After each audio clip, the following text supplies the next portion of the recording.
Hello বন্ধুরা, welcome to my YouTube channel. তো বন্ধুরা, তোমরা সবাই কেমন আছো? আশা করছি তোমরা সবাই ভালোই আছো। তো চলো বেশি কথা না বলে আজকের ভিডিওর প্রিভিউটা দেখে নেওয়া যাক।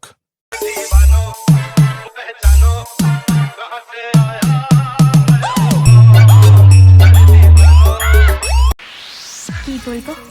তোমার কোন কথার উত্তর আমায় দিতে হবে বলো।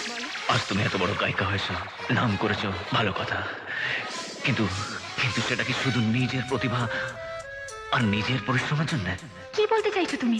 আমার কোনো প্রতিভা নেই? আমি কোনো পরিশ্রম করিনি? SRX Remix. Shibu status from Simabad.